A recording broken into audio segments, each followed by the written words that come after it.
Paul? I'm here now. There you are. You're on the end. He's not even showing up as Debbie any longer. We all want to be Debbie. No, you don't. Okay, we are live. Okay. Hello, everybody. All right. All right, thank you. This is the April 21, 2021 meeting of the Southborough ZBA. I'll begin by reading the governor's notice.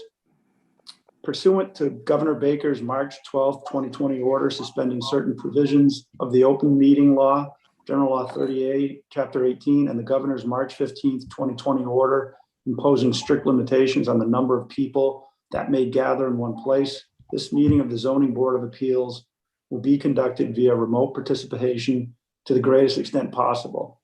Specific information and the general guidelines for remote participation by members of the public and/or parties with a right and/or requirement to attend this meeting can be found on the Town of Southborough, on the Town of Southborough's website at www.southboroughtown.com. For this meeting, members of the public who wish to watch or participate in the meeting may do so in the following manner by finding the meeting at www.southboroughtown.com/remote meetings.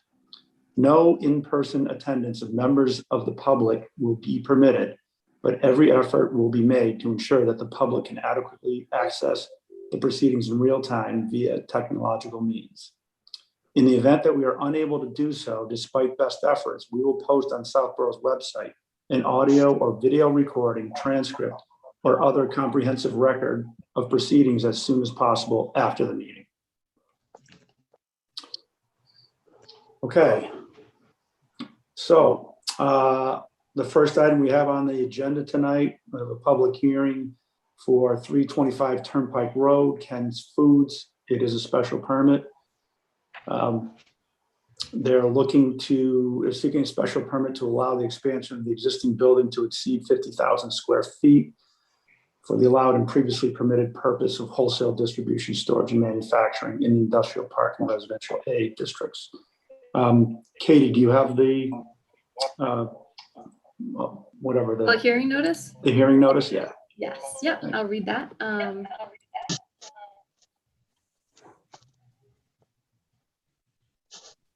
Just a moment. I have the wrong one open. Sorry. What a night.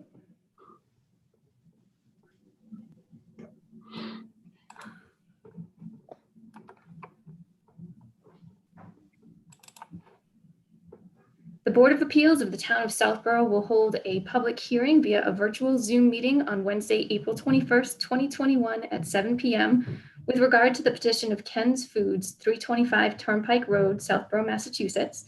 The petitioner is seeking a special permit to allow the expansion of the existing building to exceed 50,000 square feet for the allowed and previously permitted purpose of wholesale distribution, storage and manufacturing in the industrial park and residential A districts.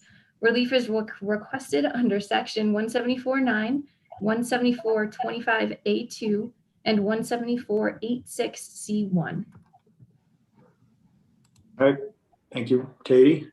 So for this hearing, Debbie Demiria has will recuse herself.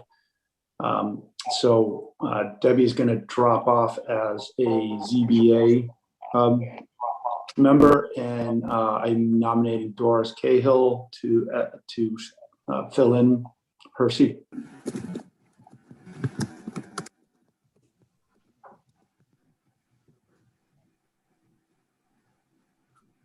All right. So Debbie, I think you might need to drop off from here. I'm not exactly sure technically how that works. Okay, is there something I should do on my end to drop off? Would she need to leave the video, or does she just mute herself and recuse herself from a decision?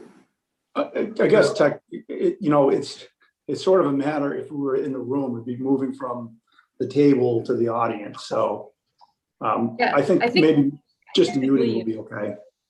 I might just move you to be an attendee, actually, just to Exactly. make you just official. And then if you want, just raise your hand and we'll get you Okay. over like. everyone. Okay, thank you. Dave, Yeah. Yes, Paul. before Debbie's gone, do you want to like do the minutes or the other business while she's still here? Or does it matter or? Well,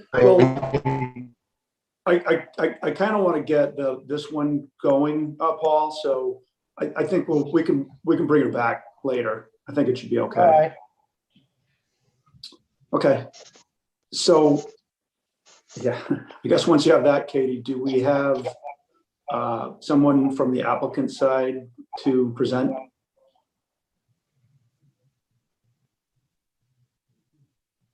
Okay, you got that step done. I'm bringing Mr. Pizzoni over, and if there's anybody else he'd like to bring over, you just let me know, and I can do that. Okay, yeah, Mr. Pizzoni would be good.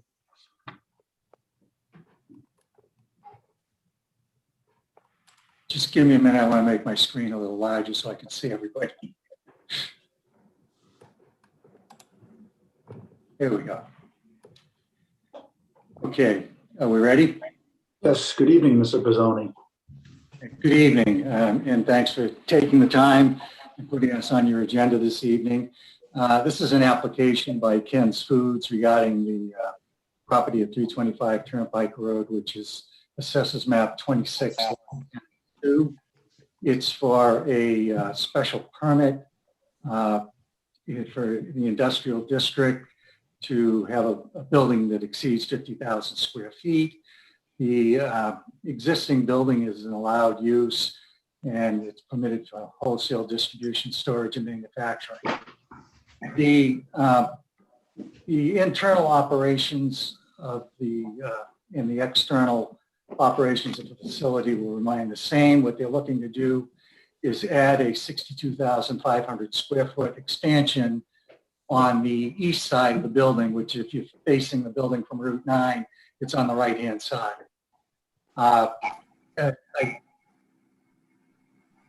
The added tax benefit to the town, the positive steps of non-economic development in the area, impacting any of the environmental issues in the vicinity, and we're going to be staying virtually that already exists.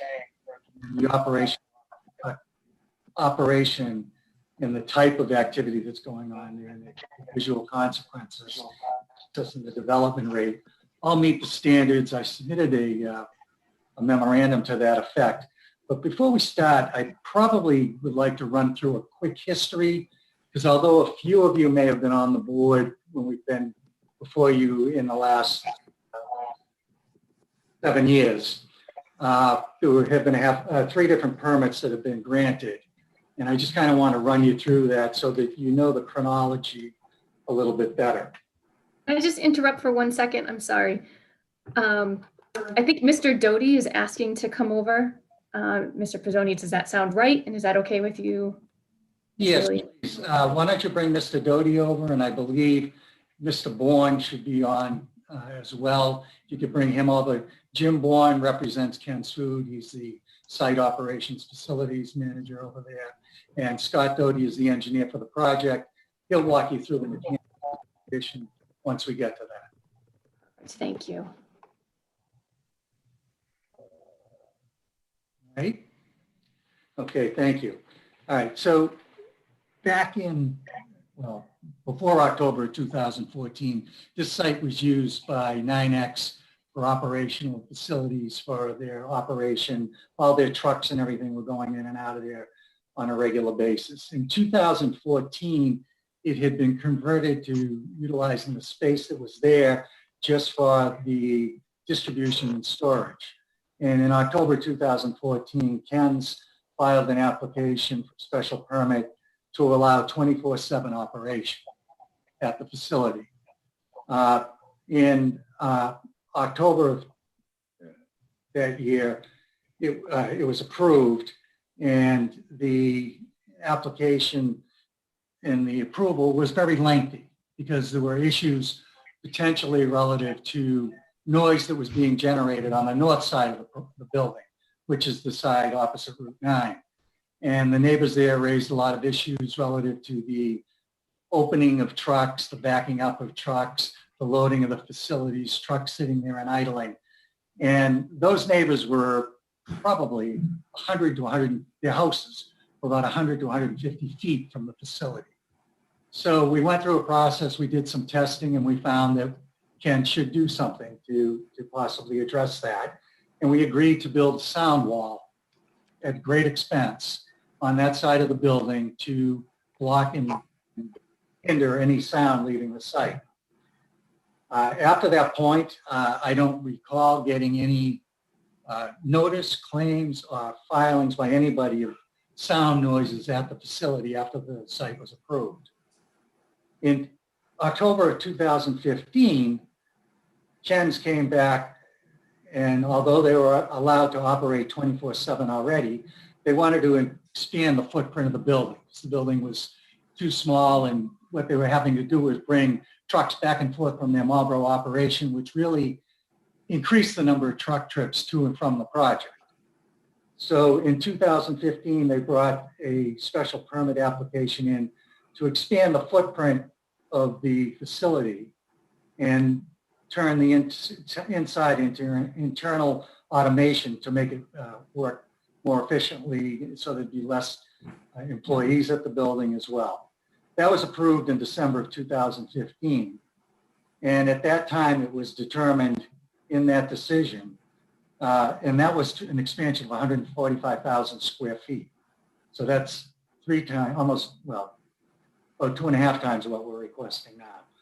And that was built. But in that decision, it also noted that the wall did not need to be moved. There had been no sound complaints, and secondary wall did not have to be built. So then we come to May of 2016, when Ken's filed a special permit for an addition in the location where the current addition we're before you for, but for 95,000 square feet, and to be able to go to a height of 65 feet, which was required a variance. So we applied for a variance and a special permit, and in August of 2016, that was approved both for the height and for the extra expansion of 95,000 square feet. The only other activity that's taken place there has been a wall sign was approved by this board in April of 2019 as well. It should be noted that the variance and the special permit to build the 95,000 square feet where we're proposing the 62,500 square foot addition now was never acted upon. And because they didn't want to go to the height, and it kind of ran its course. And we felt because we were coming back in, and although we were building a smaller addition than was approved at the 95,000 square feet on that end, that we still should come in to have a slight modification done with you to create and allow us to build the 62,500 square foot addition on that right side of the building. The only difference between that and the 95,000 square foot addition is this addition only goes about 2/3 of the way to the back of the property. So you can have a jog at the back of the building. The original application was for it to run the whole length of that building. Now, I just want to reiterate before I turn it over to Scott, is that since that time, I had not heard any other issues relative to sound at the site until last March or February, at which time we contacted the building inspector, we spoke with the police department, we spoke with Debbie Demaria, who's recused herself, and one other abutter who had raised an issue. So there were 2 abutters that raised an issue that they were hearing some sound. We took that, we looked at the prior decisions. The building inspector made the determination that we had complied with all the requirements under the original approvals, and that if there was going to be need for us to do anything here, a sound study or something substantive would have to be prepared in order to determine whether or not we violate DEP standards. Ken's I found an email today that I had sent to the building inspector last year at this time saying, look, we know that the abutters don't want to run this, pay for this. Ken's is willing to pay for it so that we can determine whether or not we're violating DEP standards and the sound and the noise, vibrations and all of that. I did tell her I was hopeful and that Ken was willing to do it as long as people could live by the decision. We had that study run and it came back basically, and the building inspector confirmed this with us, that we didn't exceed the decibel rating or the high frequency. It was close at certain times at those two locations, but it didn't exceed it. And also that Ken's has an exemption because it's manufacturing and it's food products and refrigeration is allowed under DEP standards. But the bottom line was the report came back saying that we did not exceed DEP standards for these requirements. As you'll note in the 2014 decision, the requirement to trigger Ken's and any issues with Ken's was a study that would have shown that we violated or we exceeded DEP conditions. None of that has happened to date.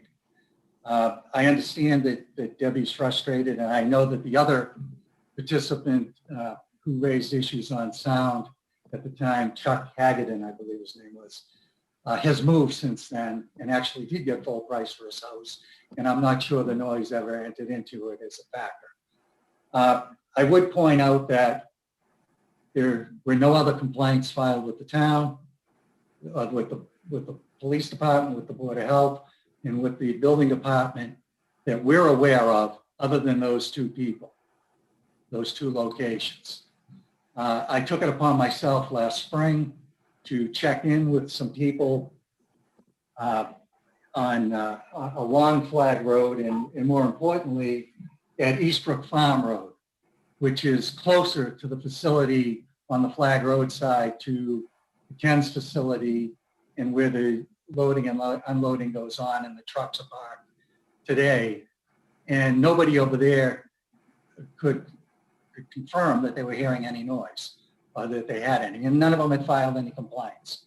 So I just want to point out that if you look in the study, it also points out that part of the noise that was being heard up on Flag Road was coming directly from Route 9 and coming from 495. So Ken's has, and I want to say this now, Ken's has and will continue to work with the community to try and do what is best for them.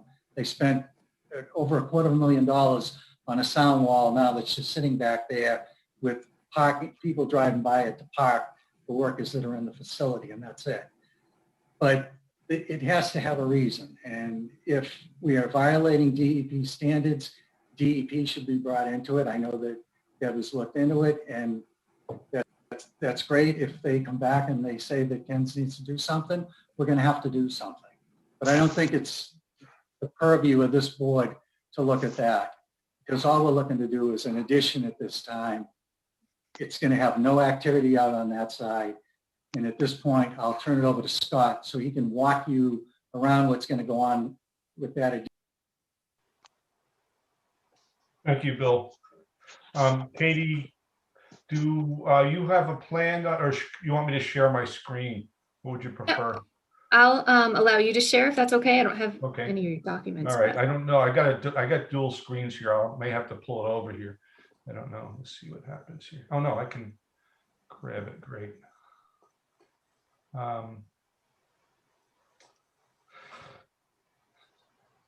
Can everybody see my Yes. plan? Great, good, thanks. My name is Charles Doty. I go by my middle name, Scott. I'm a managing principal at John Crow Associates. We're located in Bedford, New Hampshire. Recently moved from Massachusetts. I just want to make sure, can you see my cursor as it moves around? Yes. Okay, great, thank you. I'd like to orient everybody first. The top of this plan is north, and obviously the bottom is south, west is to the left, and east is to the right. Route 9 is immediately to the south of the site, surrounded by commercial properties on the west side along Route 9, residential neighborhoods, of course, off of Flag and Deerfoot to the north and to the east, and then uninhabited, we abut Deerfoot with vacant land, mostly wetlands, also going down to Route 9 if you're following me around the site clockwise. The driveway is off of Route 9, the major depot for deliveries and pickups for the warehouse are along the west face in this nook here, so to speak. And the proposed addition is on the opposite side, on the east side of the existing building, a 62,500 gross square foot addition. And as Bill had pointed out earlier, it takes up about 2/3 of this west side. In fact, the existing parking lot that exists at the northeast corner of the building is going to remain in place. We're nipping a little bit of the pavement of that. And that's that detention basin that we built over there in recent years, improvements that we've made at the warehouse will remain, also be some reconfiguration of it. You can see the closest that the new addition comes to any of the property lines is over 300 feet, 319 feet back to residential abutter on Deerfoot. Other than that, the addition is going to be well surrounded by heavily wooded wetlands for the most part to the east and to the northeast and southeast. The addition likely going to be invisible for westbounders on Route 9, and the facade will be collinear with the existing facade, so along the south face of the building. So it will appear the views across the large lawn to the south of the building. We'll be able to see that south face of the building. One thing that we want to point out is, I guess, in the square footages, if anybody's doing the math, things may not seem to add up, but in 2019, Ken's Foods took it upon themselves to remove the loading dock facility that they hadn't been using anyway on the north side of the building. And so some square footage, about 3,600 square feet, had been removed from the building in 2019. Those are really the basics. I'd be happy to answer any questions anybody has, but if you think if you need any more information, I'd be happy to fill you in. Is there something you wanted me to cover, Bill? No, other than that, we have had conversations with conservation because a slight corner of the building will be within the 200 feet of the wetlands, but it's already in disturbed area, and all infrastructure work in the drive for the emergency access to continue it around that addition will be in pre-disturbed areas. We'll also have to go to planning board at some point to have them look at this and look at the circulation to make sure that it is appropriate and adequate. Okay, it's my first time in front of the ZBA here, and I wasn't aware they would want to discuss conservation issues, but this building addition would be approvable with conditions by the Conservation Commission.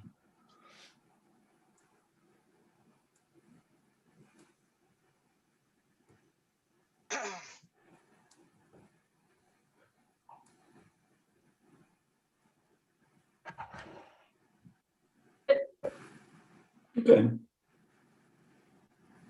All right, so you're set for now, Mr. Doty? Yes, I am. I'd be,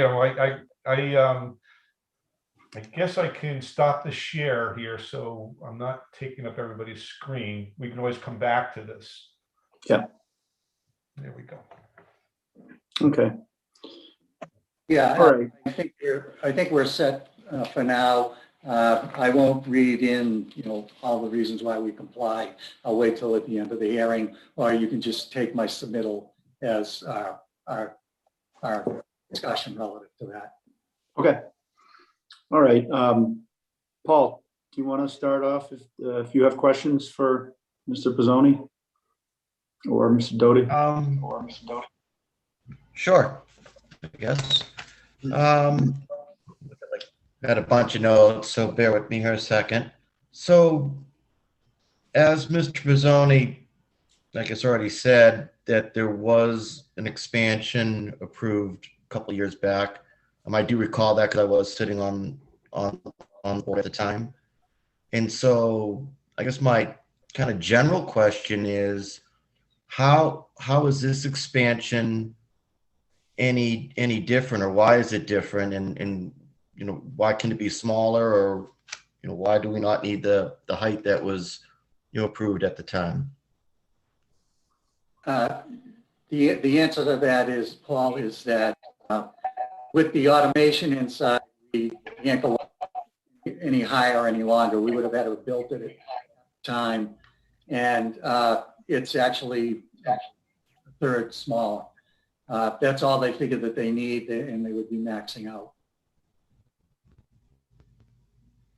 Okay, I guess like the second part to that, which I don't, that's more, I guess, another just general question, even for any of us also on the board, is if something was approved, does that expire? Like, I know a building permit would expire, but does our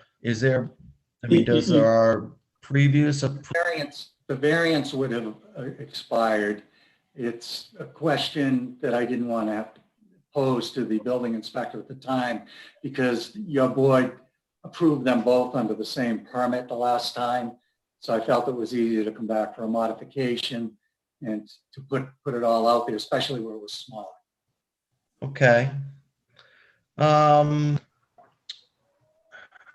So I guess one comment I have, because I know it was an issue, from some of the last, some of the last times that you've been in front of us, was traffic and trips in and out and trucks making the U-turn there on Route 9 instead of going around. So I will say, as a compliment, I don't see that as much, or I don't see it as bad. So somehow or another, that concern got across, and I don't see it as much.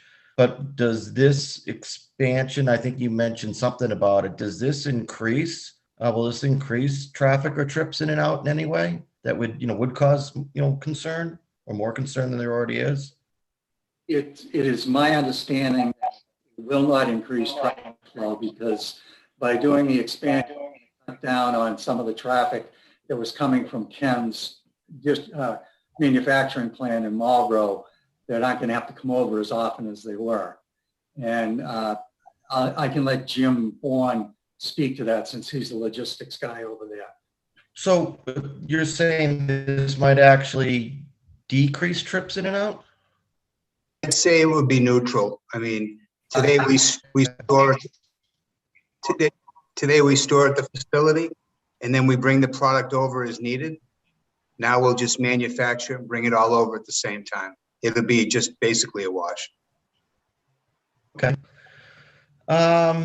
So currently there's some concern, and seeing some of the other letters written in that, the noise levels. Is this, so that currently exists, is this going to increase any noise levels, concerns, to the abutters? I don't see it. No, it would be a wash.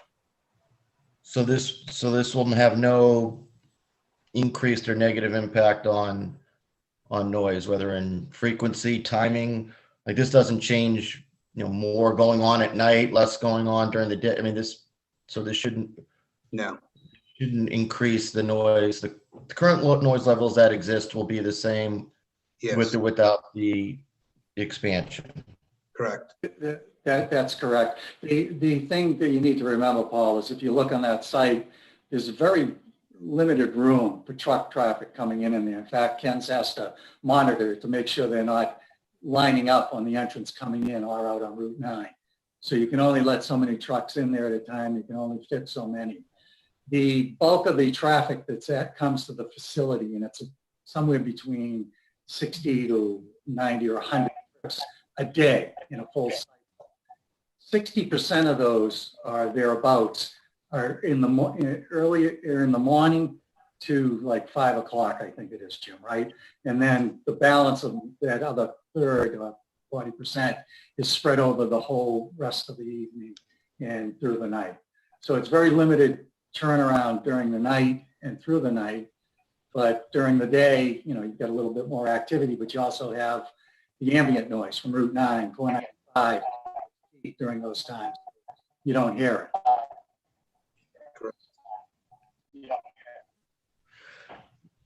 So then I have two of our usual type questions or concerns that come up. Is there any additional lighting that's going to be in place on this addition that might be, negative to the, any abutters, especially I guess on that, east side there, towards Deerfoot, where expansion's going? I would suggest, and I'll let Scott talk to this if he wants to, that it will remain similar to what's there on that side of the building. It shouldn't change, but that's going to depend on your planning board. Okay. And then, yep. There should only be the same level, low level security lighting on that east side that is currently used. Okay, and then that corner where, where the proposed expansion is to go is, I guess, near to wetlands. And just a general question, will there be any increased runoff or drainage? The stormwater, we're going to have to from this. we're going to have to increase the capacity. We have an underground infiltration system on the site, and we're going to need to increase the size of that with a separate, smaller storm infiltration facility, or else enlarge the existing one, which is under the south lawn. But we will maintain the existing rates of runoff for the site. The only other thing that I see is from a letter that was sent to us from Debbie with some concerns and some ideas. And one of the things point that was made I thought was kind of interesting is, and again, this really doesn't have much to do with the expansion, and if it's not increasing it, it should doesn't make it any worse. But if trucks are idling, that there's a possibility that they could be put under electric power as opposed to still idling, which might decrease noise. Is that something that could be done or considered, or is that possible? Jim, have you looked into that? Because I know we did talk about that at one point, if it was an alternative, but I don't think it shuts down refrigeration units themselves. That's Yeah, I don't think that's a viable option at the moment. Okay. I don't have any other questions. Thanks, Paul. Doris, did you have questions you'd like to ask? Just for my connection, if I could get some assistance from Katie, I'd written out my questions, and if she could just assist me read them. I'm very remote on a very small phone. Right. Yeah, I don't know if we lost Katie. No, I think she's still here. She's still here. She could put those up. I'm just pulling up your document. Yeah, yeah. So Paul's actually somewhat addressed. I may not do them in the order I wrote the letter. I'm gonna go probably the simplest. So Do you want me to try to read those, Katie?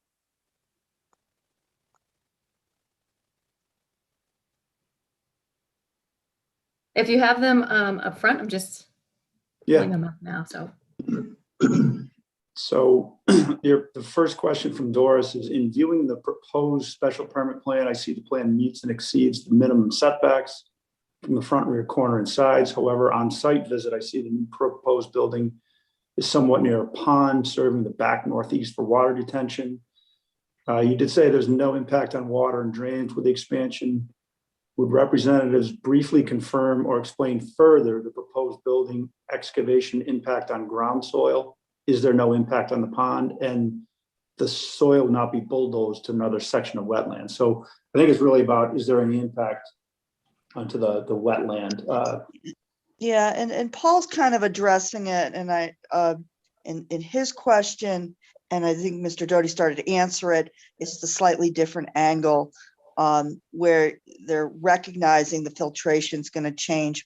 But if you could just add to that and further explain it, how that is going to impact wetland, and where's that dirt going to go? And I think I heard that the expansion pond may have a secondary or different configuration ultimately. Yeah, I'd be happy to answer those questions. The last point you made, I don't quite understand, is that the existing, I'm going to share the plan again. It's probably best, right, if I do that. Thank you. Yeah, thanks. Sorry about that, George. Let's see here. Yeah, this is the one I want to share. Gives me, I get like too many choices here. All right. In this area right here at the northeast corner of the proposed addition and the existing building, in this area right here, is a stormwater treatment pond that we put in to treat the stormwater runoff from the adjacent parking lot there at the northeast corner. Mm-hmm. So that was the purpose of that pond, and its configuration and its capacity will not be impacted, or the treatment work that it does will not be impacted by this addition. The roof water will go to probably, I believe Ken's Foods prefers a separate stormwater infiltration facility for it immediately east, maybe under the fire access road that goes around the building. That's those two spaghetti lines there going around the east side. But in this area here, which will infiltrate the ground, infiltrate the clean roof water into the groundwater, just as if it had fallen onto the grass and the soil that's in the area where the addition is proposed. Find its way rather quickly through the wetland soils, I would say, to the intermittent stream that runs by the site. Those are the blue lines there on the plan, is the intermittent stream that runs around. Okay. If I say it's a perennial stream, I think it runs all year round around the fringes of the site. The floor elevation is going to be the same as the existing warehouse. Right. So, there should be, actually, we're probably going to need to bring in some materials to fill underneath the slab inside the foundation walls to bring it up, actually, because that area is rather low down in there. So I don't think we're going to be moving any too much soil Okay. over here. Right. It's flat. It's adjacent. So you'd build up on it in the soil. That was the question. Movement of soil and how, in general, the water is going to run off with now the new slab on top of the ground. Okay. Yeah. So have I addressed all your questions, or did they? No, I have a few questions. There's just two other questions, I think. I just wanted to have some better understanding of how the water would better move around once the 62,000 square foot building was put up, and would it impact that pond? Okay. I can move on to my next question. Okay. All right, so Doris's next question is, will the planned expansion mean an extension of the barrier sound wall towards the northeast corner? I am concerned if abutters perceive an increase in noise level with the addition. If there is no butter issue, then I am fine. Yeah, maybe I can expand on that. So I'm actually very unfamiliar with the deep history, although I've read through all the application of the history regarding the noise barrier and how it got put up. So my question came from a different angle. I'd gone out to see the site and I said, wow, that's a big sound barrier. And that's what generated my question. And that was a predecessor to reading the abutter letters. So just in general, and it didn't sound like there was an answer. And I do know that 75 decibels or even close to 75 decibels is quite loud. If there was, I'm just not certain that there's not going to be more noise, or what they call ground noise, which is, in my perception, is very different from air noise. It's a vibration issue. So I'm just saying, it sounds like there may be a problem. We have abutters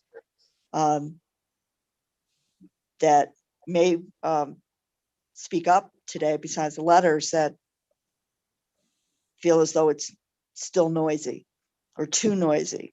So I don't know how I'm going to think around that aspect of it, but I was unaware of that piece of it, other than the sizing of the wall and the great investment in the wall seemed to generate my question. But I can't tell you other than 75 decibels is quite loud. I used to live on the Mass Pike in Framingham, about 150 or 200 feet back, and it was loud. And we just were below the decibel level to get the sound wall when they were putting the sound walls up maybe 25, 30 years ago. I can address that. The sound wall that was built was when all the activity and the staging for the site that you see on the west side was planned for the right side. It was like you were going to have staging on both sides of the building. When that go forward, there was no further need for the sound wall there. And we actually did a row of pine trees along that running from the sound wall down to the property line at Ken's to even block some more sound if necessary while the cars were parking there. The only traffic that's back there now will be the employees coming in the back to park in that back corner behind this addition. There'll be no activity in that end of the property. Now, your reference to 75 decibels, and I agree that is loud, but that's not what was found at this site. If you dig into the report that was prepared, it was not 75 decibels off-site at the different facilities. I mean, we ran testing at Deb's location and at the other house that was raising issues because nobody else raised any issues. And the noise did not exceed that. And in fact, it was below what would require DEP to have you do anything about.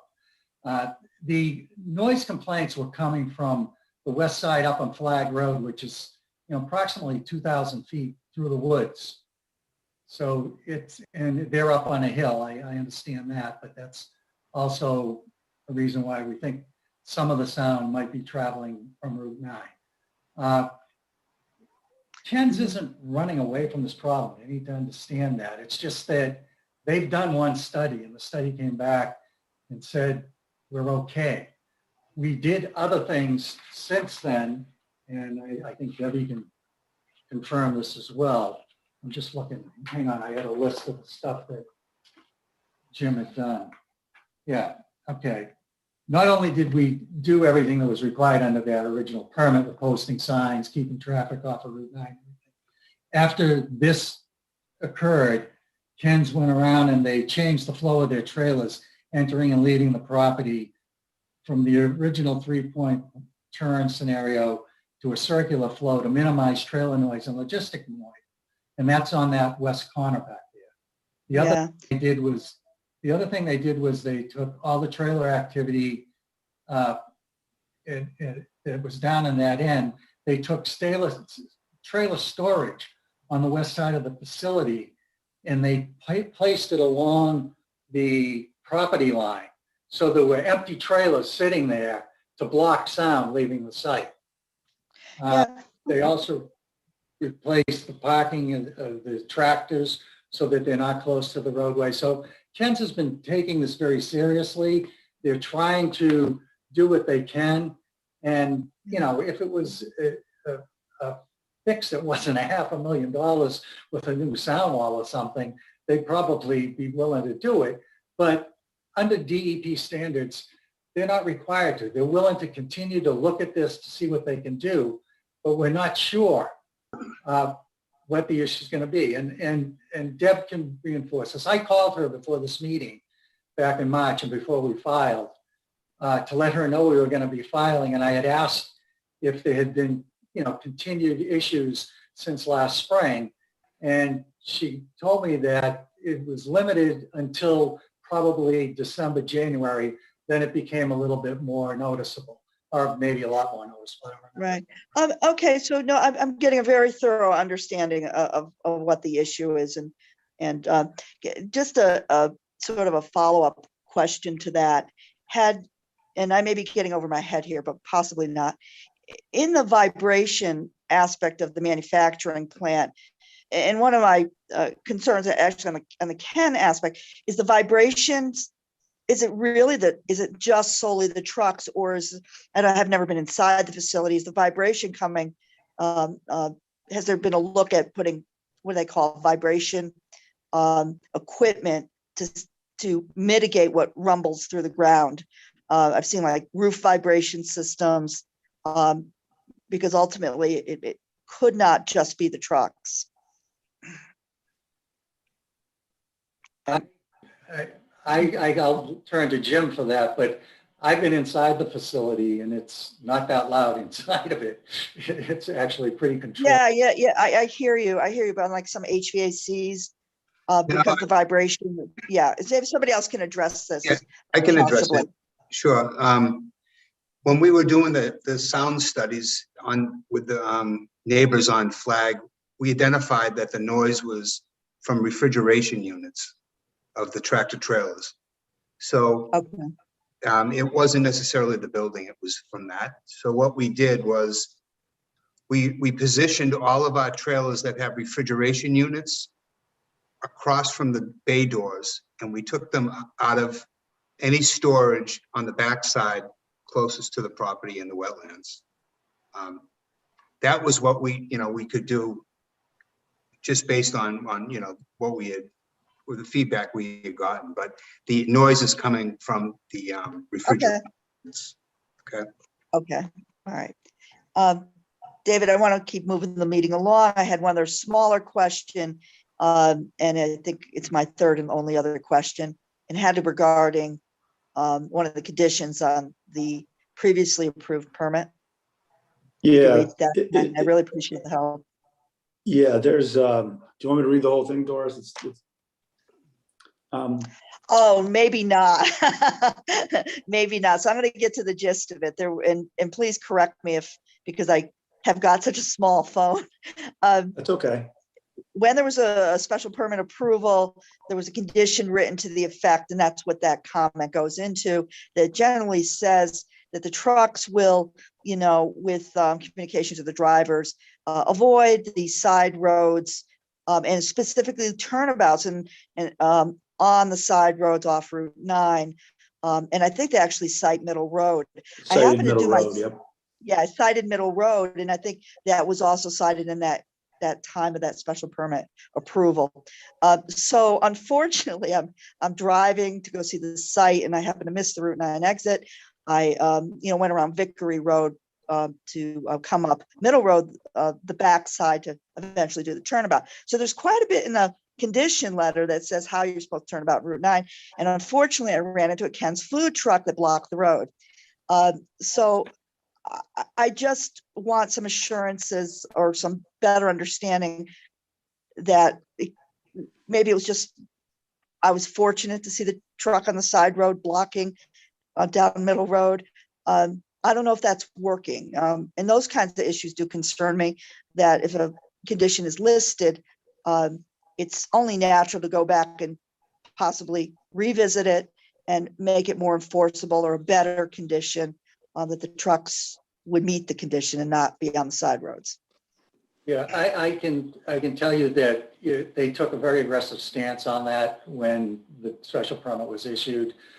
Jim actually provided notices to all the truck drivers that they weren't to do it, told them that they would be in trouble if they did.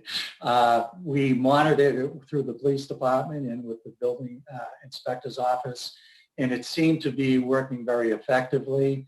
You know, obviously there are going to be random times that something like that does happen.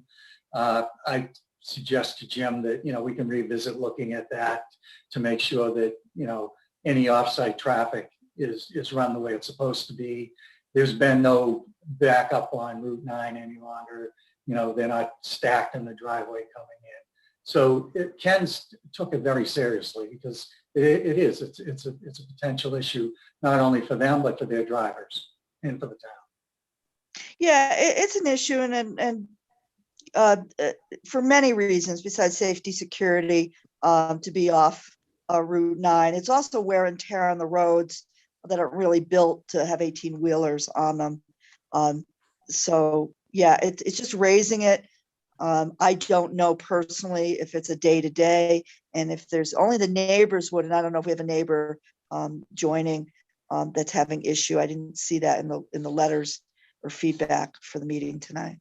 We can revisit what you suggested, communicating to the fleet, definitely.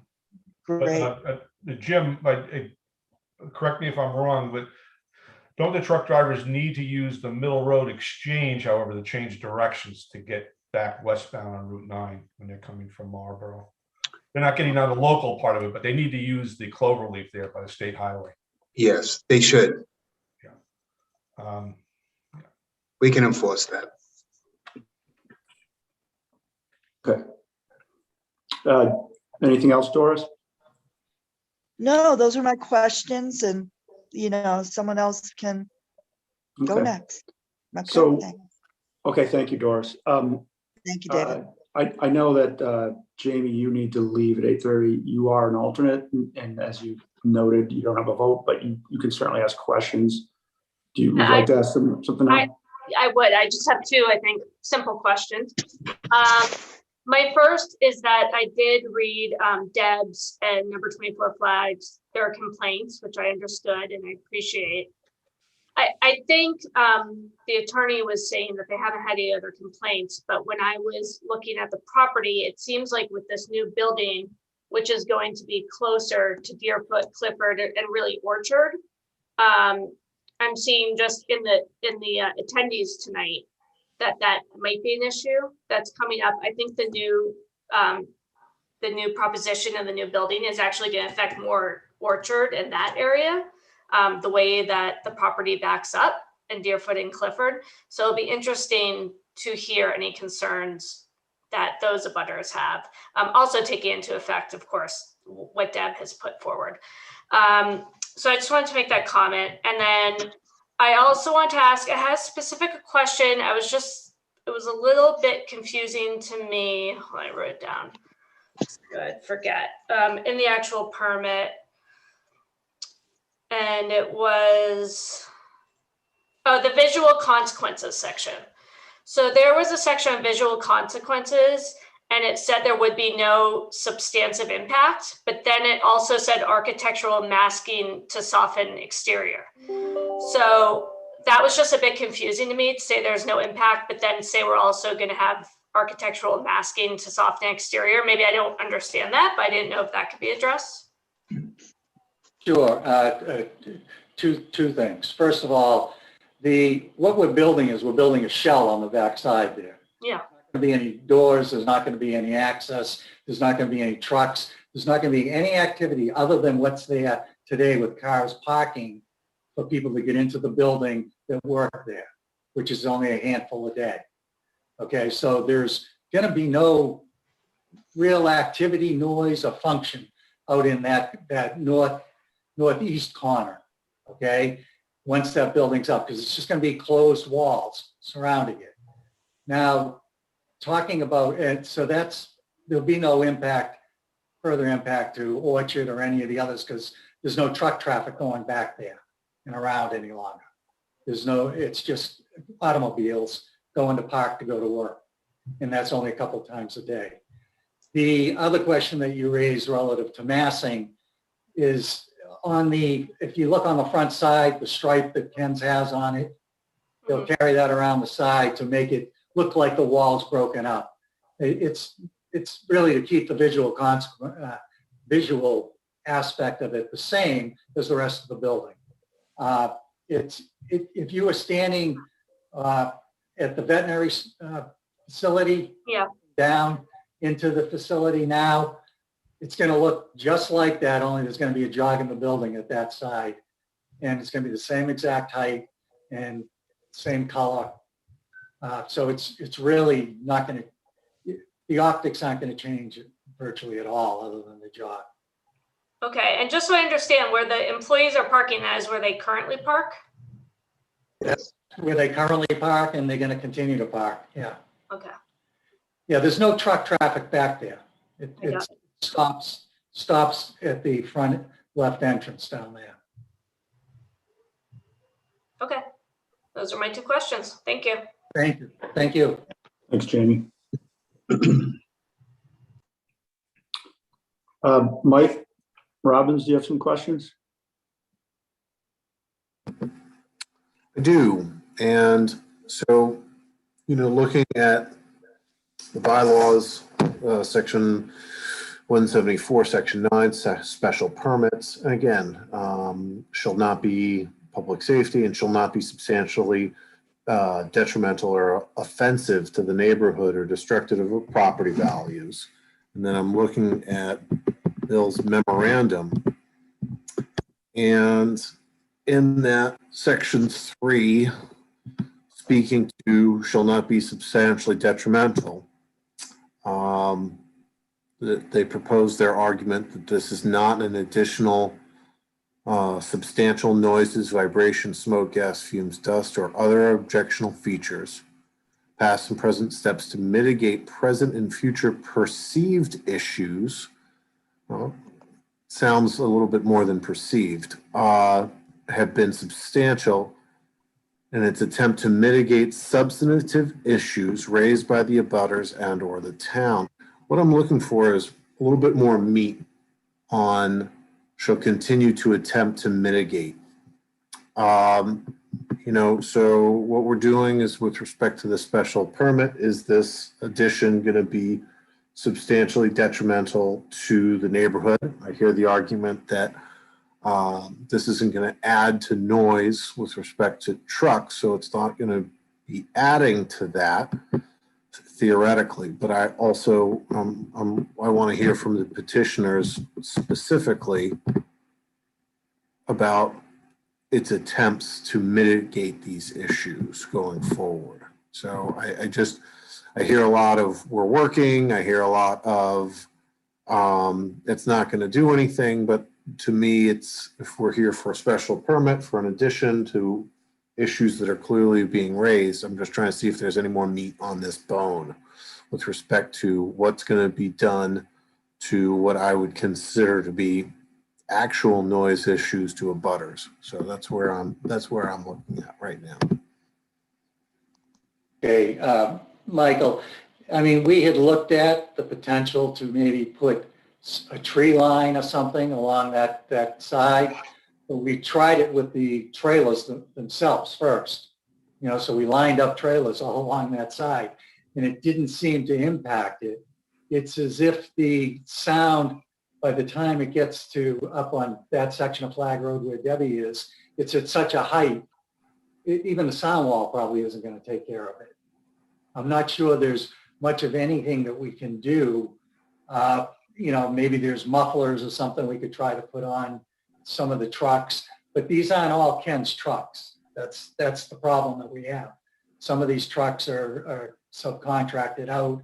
They're with other companies, and we could look into that and see, but we can't guarantee that every truck that comes in there is going to have. No, I mean, sound walls are an imperfect solution to a consistent and pervasive problem with traffic noise in general. And I do understand the argument that, yeah, we got Route 9, my office is right off of 495, and I hear, I think the term is jaking. I hear trucks jaking as they're coming off 495 like 1,000 times a day. So I understand that, but at the same time, I really am trying to see if, I don't know, plant a huge row of green giant arborvitaes to, again, soak up potential noise, especially from those on and off cycles for those refrigeration trucks, because I do think that's probably more that identifiable source. So, I'm just really concerned about the abutters, their property rights, their, ability to be able to have quiet enjoyment within their own homes. And so, like, I hear that, hey, it doesn't sound like this addition is going to impact that to any greater degree, but at the same time, I'm really trying to see if there's any type of creative solution that can ameliorate those noise for those abutters. Okay, I mean, I can talk with Ken's about it. We did look at it, and we did feel that the trees just weren't going to do anything, and we'd rather spend money that's going to fix it. We obviously no, I hear you. Yeah. So, we didn't fall off the face of the earth last spring when we were having these discussions with Debbie and with Chuck.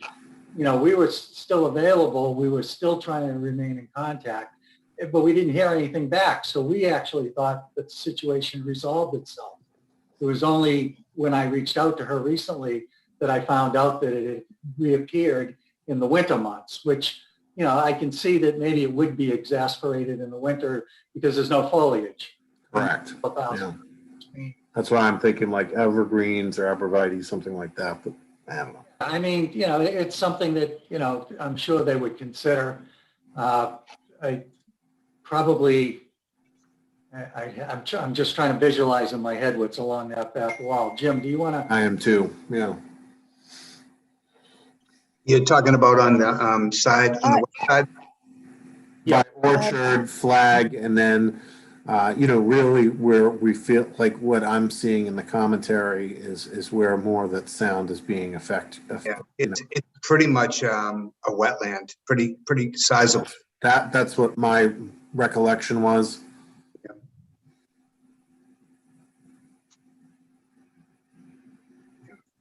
But once we open this up for public comment, I'll be curious to hear what some of those abutters say. But let's keep moving this forward. But that was the point that I wanted to bring to bear. Okay, thank you.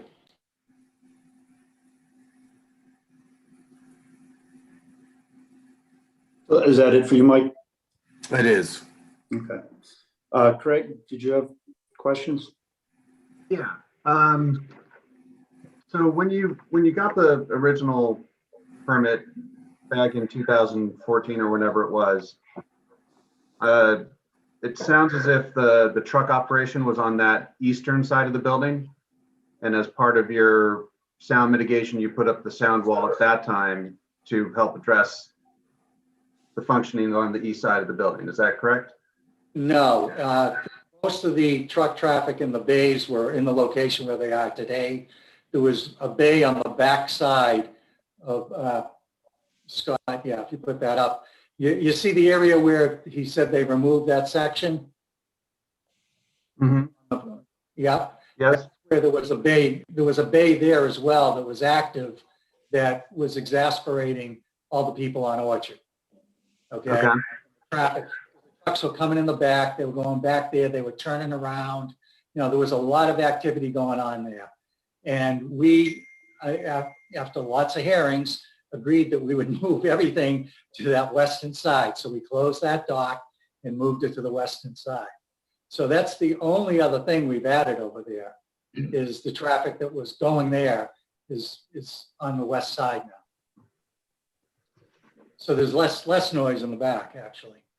Well, no, I get that. I was just thinking that if the solution for the noise at that time when you had operations on the east side of the building was to put a sound wall, and the operations are now more or entirely focused on the west side, that, you know, it would seem reasonable. And again, I don't want to belabor don't want to pay for something that's not actually going to be effective, but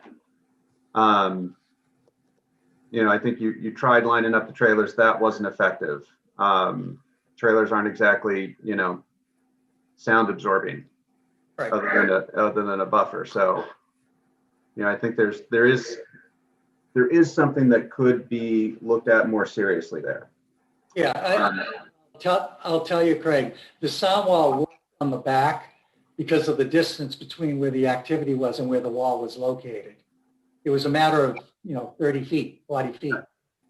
So, but over here, you've got, you know, a couple hundred feet. Yeah. No, I'm not an engineer and I don't know how it works exactly or what would work, but, you know. Yeah, the sound wall wouldn't be effective there because it would go up and over it. Right, right. Yeah, it's got to be close enough in order for it to bounce. I get it. Right. But we are continuing to hear this. So Yeah, that's why I was considering like any type of greenage, because that's also less expensive and can grow taller than that sound wall. You know, that's the direction I was headed at. So Yeah, and like like I said, I'll bring that to Ken's, or Jim will. okay. Jim, you'd mentioned that the electronic charging for the refrigeration units was not a viable solution. Can you expand on why it's not viable? As Bill mentioned, we use a lot of third-party logistics providers. We may have, in the course of a year, 500 different carriers coming in at different times, and to be able to control that piece would be impossible. So not all trucks are capable of hooking up to something like that? Well, it's not that they're hooking up, they're all equipped for fuel. That's the norm. Okay. You know? So the units themselves are not dual power source. Right. They're running off of fuel. Yeah. Okay. And then I know you mentioned the idea of, you know, that you took a very serious stance on training the drivers for the turnarounds and stuff like that. Yes. Would you consider implementing kind of like a mandatory training every so often? Like you said, you use a lot of contractors, which I'm sure change frequently. Yeah. What we can do is certainly control our own fleet, which is 20% of the activity. I certainly can retrain them on a yearly basis or whatever frequency, you know, is appropriate.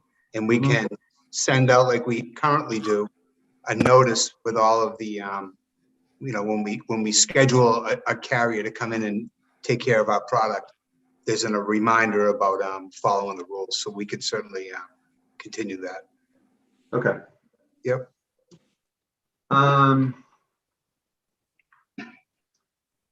Yeah, I mean, you know, in a sense, I like the idea of the investment in the town and continuing to do business here. I do think there just needs to be a very serious question and kind of discussion on the sound. I know it's not going to increase it. I get that point. Yeah. But it's. No, I'm with you. We have to make our best efforts here. Yeah.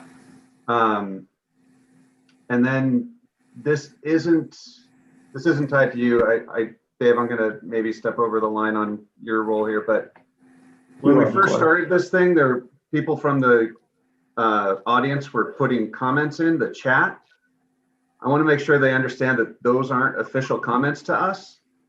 You know, if they want to make those comments to us, they're going to need to do it during public comment and state their name and address and stuff like that. just to Right. make sure they're clear on it. Agreed. Yeah, I thought the same thing when I started to see things show up in the chat. That's not really the way for that to happen. Right, right. So anyway, that I think there's a couple people in the attendees that have already figured out that there's a raise hand option for you to be called on, and then we can let you speak. All right. Well, that's really my question. And I think Bill, you're getting the sense of where we're all kind of sitting on some of these things. So I'll pass it over to you, Dave. Thanks, Craig. Yeah, I don't really have something new to bring to the table. I think the members have done a really good job of raising questions. I feel the same way regarding the noise. I know you said that this has nothing to do with it, but the fact is this is a special permit. Part of our charge is to make sure there's not negative impact on the abutters in the town. So I think it is fair to raise it and make sure that that measures are being taken to address the concerns of the abutters. So I have no further questions beyond that. So we can open to public questions now, Katie, if we have somebody raising their hand and not commenting in the chat box.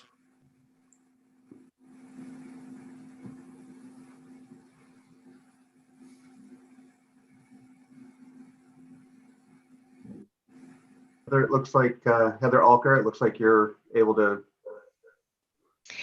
Hi, it's Heather Alker. I'm new employee in Southborough. I'm interim public health director, started mid January. So I've just been here a couple months, and I guess I would like to echo what I'm hearing from Michael and Craig and David and others about noise concerns for abutters. I had a slightly different reading of the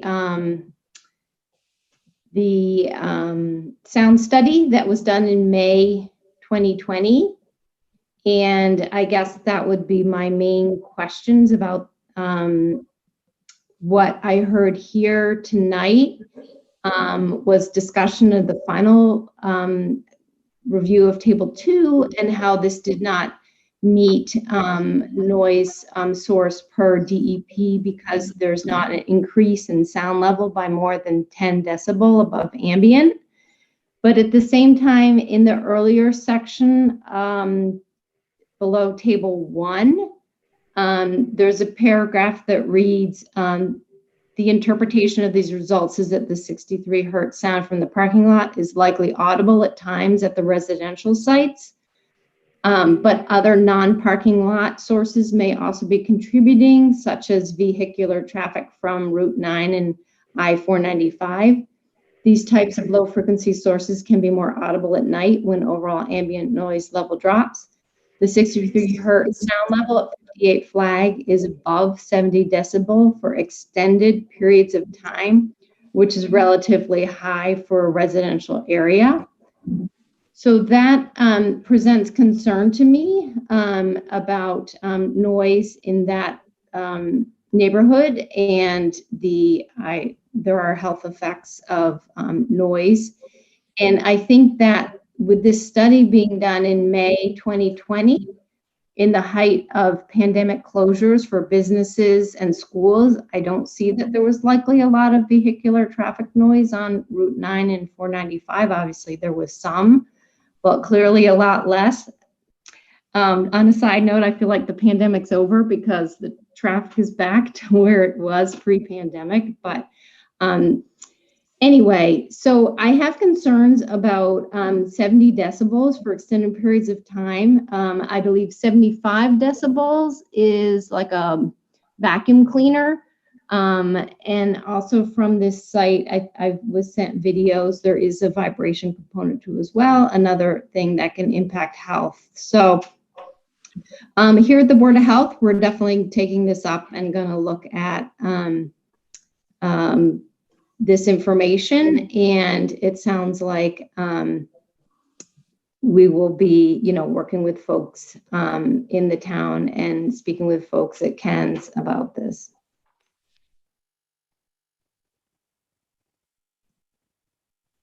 Okay, thanks, Heather.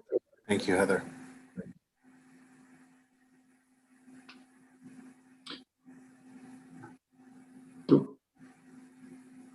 Okay, do somebody else, Katie?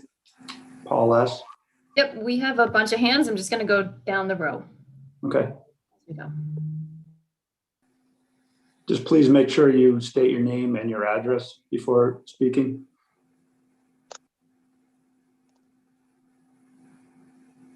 Hi, my name is Paul Stringer.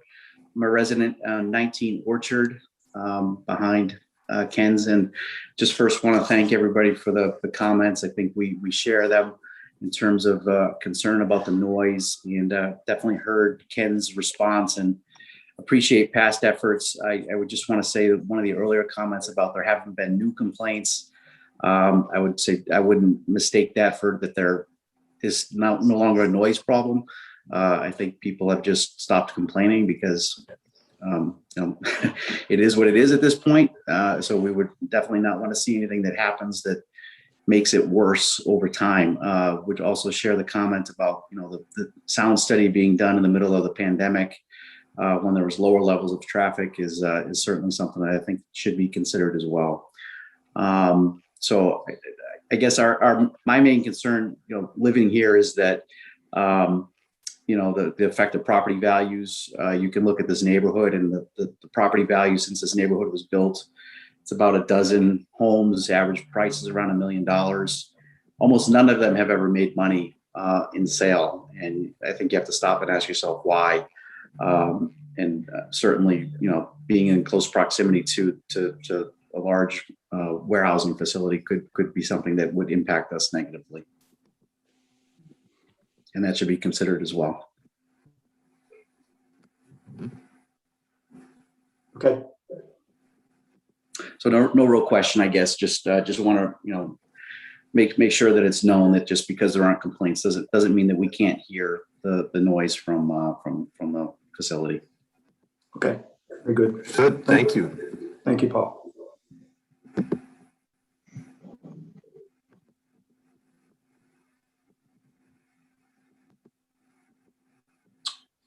Marnie Houlihan.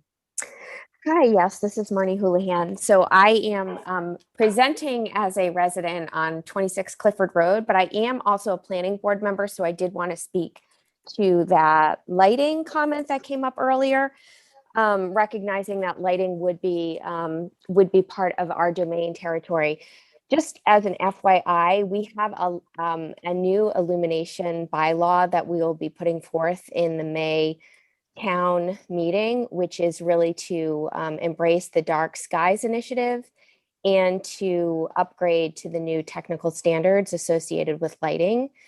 And should that happen, I think that's something that we potentially would have you consider, recognizing that a bylaw doesn't necessarily get completely approved until you have the governor approve that bylaw. But I just wanted to let those of you, Mr. Pizzoni and the Ken's Foods, to have that in mind as you think about the lighting. So thank you. So I'm now going to remove my planning board hat and put on my resident hat. I did send a letter to the town. I'm on 26 Clifford. It runs parallel to Route 9, and it's probably closer to, I don't know, maybe 2,500 feet away from the Ken's Foods northeasterly proposed expansion. I think with COVID being the silence of everything, and we're all now stuck at home working, we hear everything and we're living in our lives. And I think that is a consideration. I think we're all hoping for resuming of normalcy and going back to an office environment.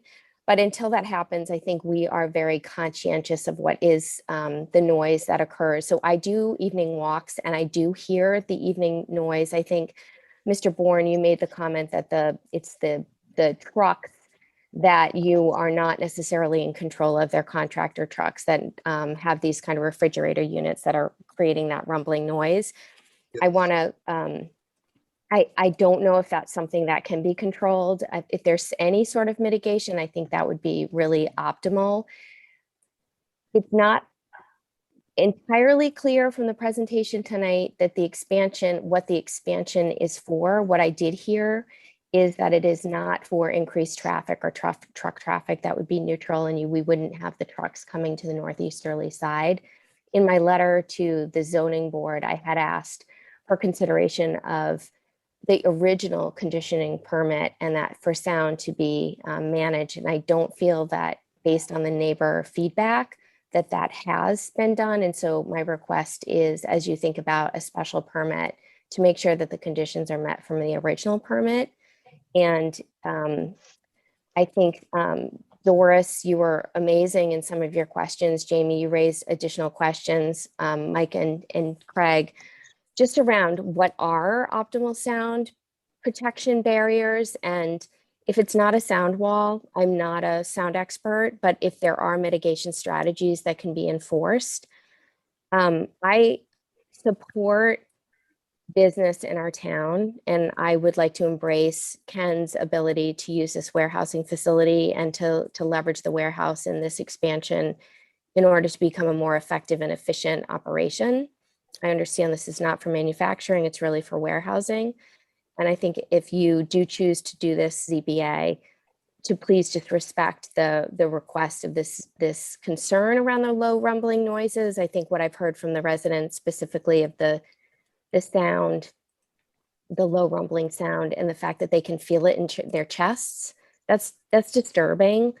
And I think if there's a way that you can mitigate that and kind of force that in the special permitting process, I would support that process. So thank you for letting my voice be heard. I appreciate that. Thank you, Marnie. Thank you, Marnie.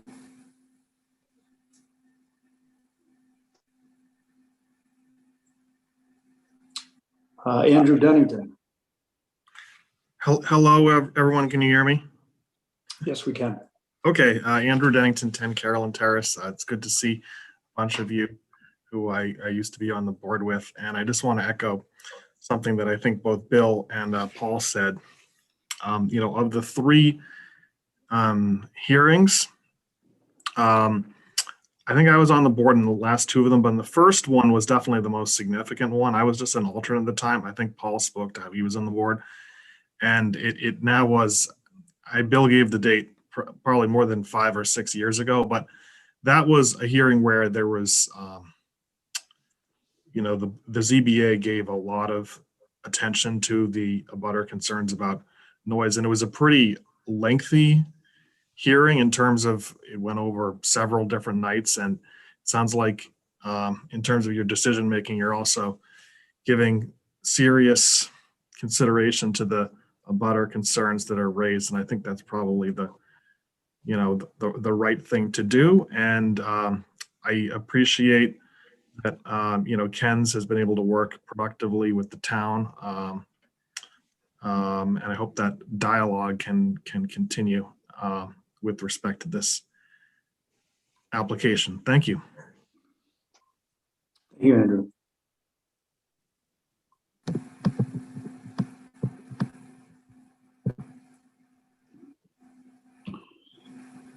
Looks like Robert Johnson is up next.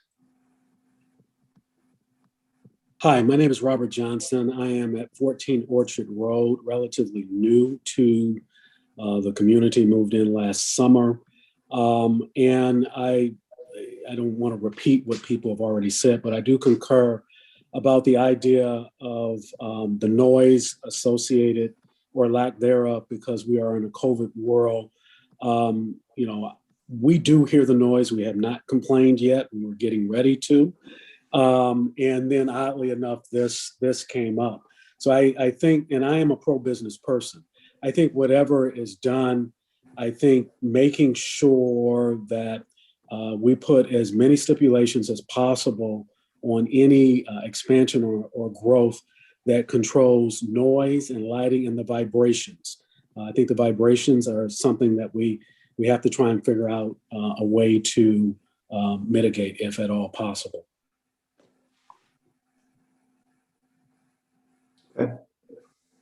Very good. Thank you, Robert.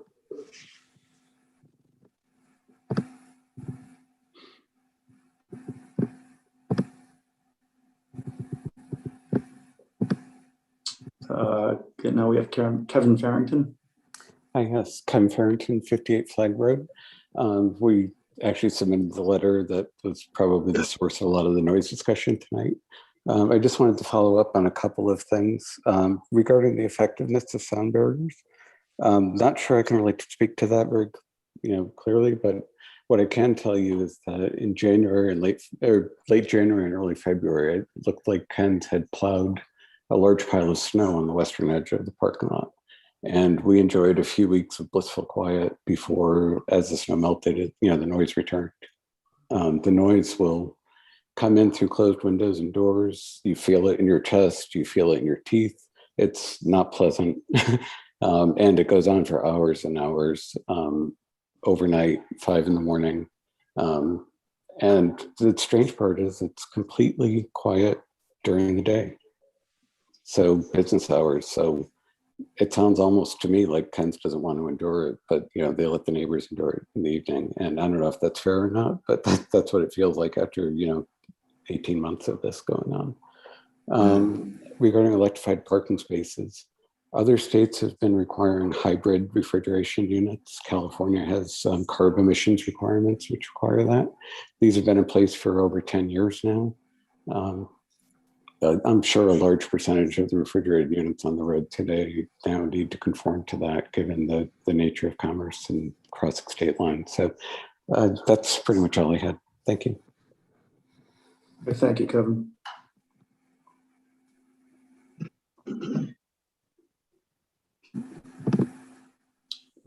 Christian Bellefontaine.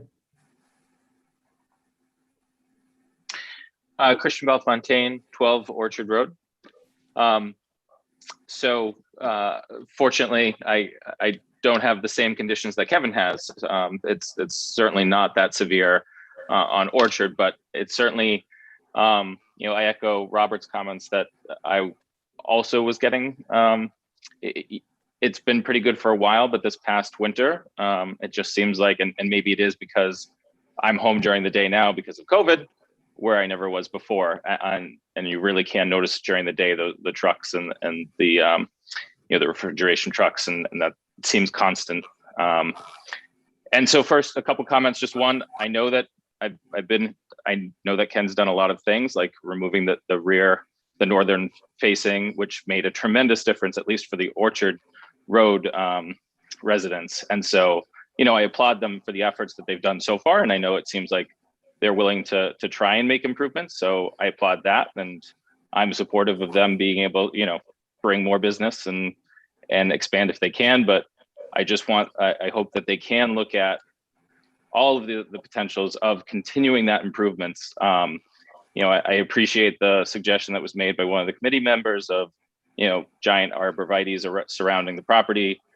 But if that, again, obviously determining if that could improve the sound, but that would have the added benefit also for Ken's direct abutters like myself and others, that it also would improve the visual aspects. But, that obviously I knew Ken's was there when I bought my house. So I'm not suggesting, that has to be done, but whatever can be done to continue to improve it. And, I hope Ken's continues to take that approach of trying to do their best while still, and then being able to expand in the town. Thank you, Christian. Thanks, Christian.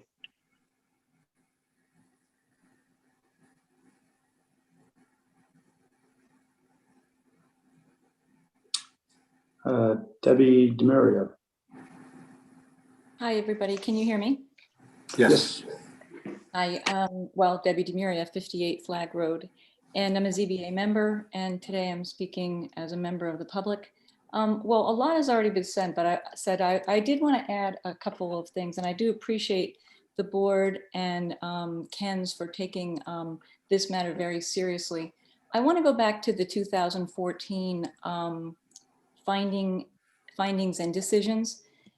So the conditions of of that decision in 2014 were specific for the matter in front of the board at the time. Since that time, as Mr. Pizzoni said, there's been a series of different changes and reconfigurations over the years, 2016, 17, 19. But I want to just, if I can, just take a minute to read, because I think, I've read this many times. There's section 11 that talks about future activity. And it says, if despite the implementation, because recall that a wall had already been built, as Mr. Pizzoni said, despite the implementation of the noise mitigation measures required above in conditions 4, 6, 7, 8, and 10.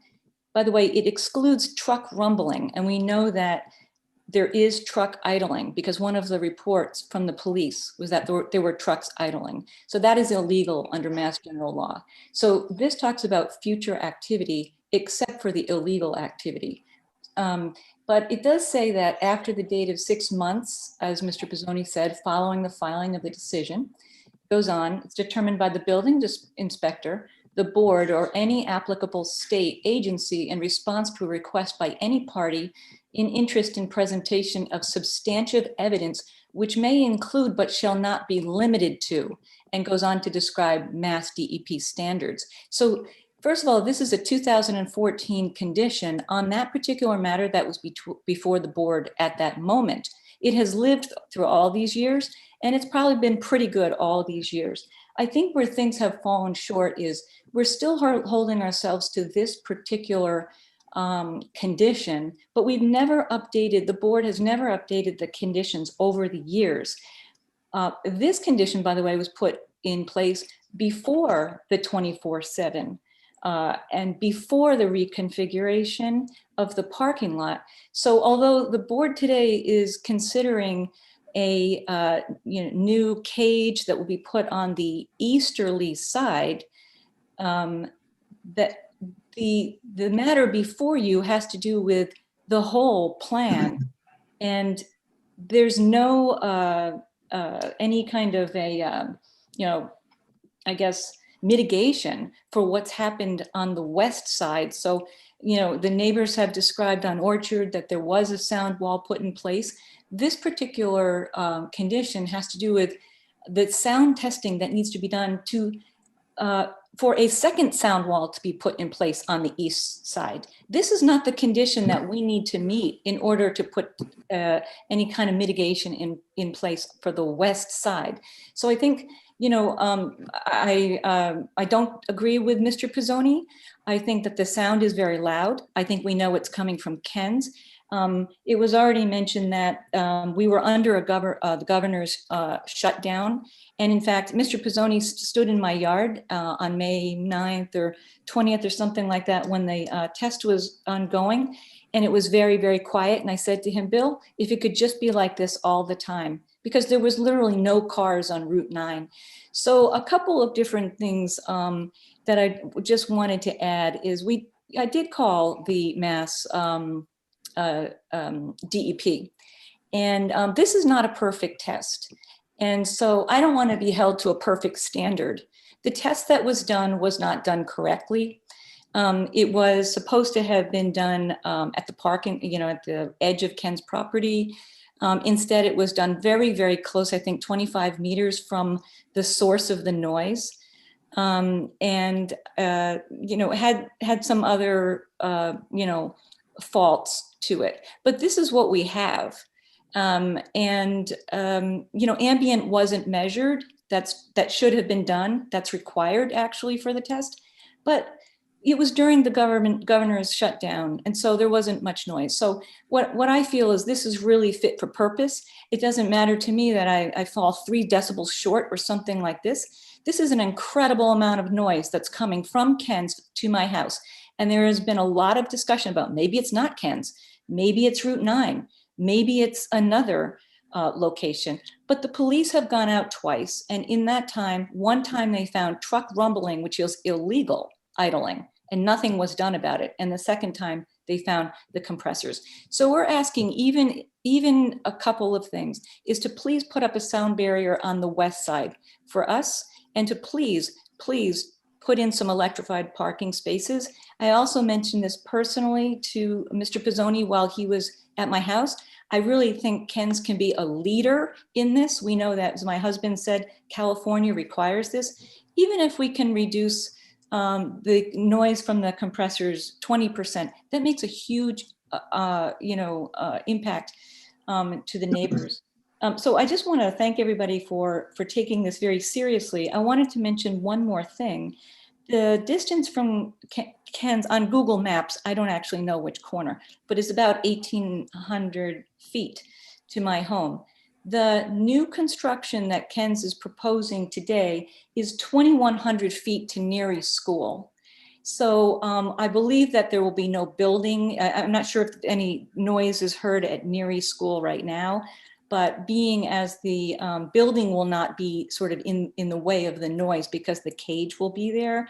This is a huge concern, not just from the sound for me personally, but also to my neighbors in the community. As Mike has said, we just want to be able to live in our houses peacefully. And I just want to add, I'm concerned about kids in the school. So I think when we bring this to the board tonight, we're asking in consideration for any of the neighbors on the east or the west side that we take this matter very seriously. And I know that you will. Thank you. Thanks, Deb. Thank you, Deb.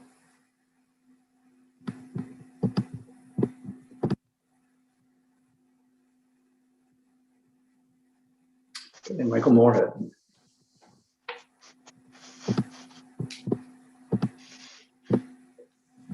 Hi, this is Michael Moorhead. Can you hear me? We can. Hopefully you have a better internet connection. Hello, can you hear me? Yes. Okay. Michael Moorhead, 77 Deerfoot. I'm a resident and also a member of the Economic Development Committee, so I'm clearly pro-business here in town. But my comment and plea is really about the truck traffic that we get down Deerfoot. Probably on average one a week. Could be more, could be less. But we think it's wrong turns. Basically, if their trucks are westbound and they miss the turn into Ken's, that they'll turn down Flag and then turn down Deerfoot.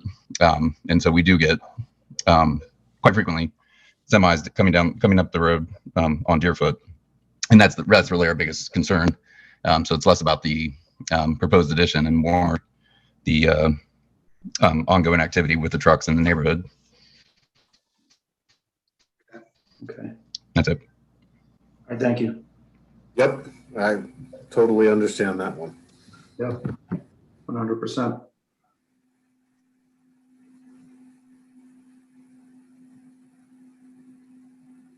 Okay, we have David Sears. Good evening, David Sears, 74 Deerfoot Road. We're across the street from the east side of Ken's on Deerfoot. So the proposed building, I couldn't read on the plan that Scott, I think you put up, but there, it looked like the building's coming about 100, 120 feet maybe towards, to the east. Is that about accurate? I'll assume that's about right, since I think you're muted right now. So I have a few concerns. That's correct, Mr. Sears. Okay, great, thank you. So while there won't be increased automotive traffic around the east side, which is great, the building and any noise created, within that building is now 100, 120 or so feet closer. So that is a concern. The building, of course, you just went to, you just covered my notes with your expanding that on the page. Yeah, I'll stop that. I'm sorry. That's all right. I'm good. I didn't realize it covers everybody's screen. So. That's okay. Yeah, it goes to full view. So the building, this isn't a criticism of Ken's building. It's a criticism of commercial buildings. It's extremely unattractive. We're above it. In our a couple of neighbors next to us that are above it, and so we're looking at the east face and then of course the top of it. So it's really unattractive. So moving it again another 100, 120 feet closer, I can't see how that isn't going to be worse. So I did want to get a little bit more information about what the side of the building was going to look like. You said the same color, but I'm wondering if there isn't something even better than that. Number three, we do hear significant noise. We always have, emanating from Ken's, throughout the night if they're working throughout the night, whenever they're working. We have 2 bedrooms at the front of the house, and depending on what was going on, over the years at Ken's, if you wanted to sleep in those bedrooms, you did need earplugs because it's really loud. So the question is, what will Ken's do so that the building will not further worsen the view, the noise, and maybe my property value. I really, that's subjective, right? It's the buyer, but if it's another 100, 120 feet closer, it's not going to look better. So it's going to look worse. That's it. Thank you.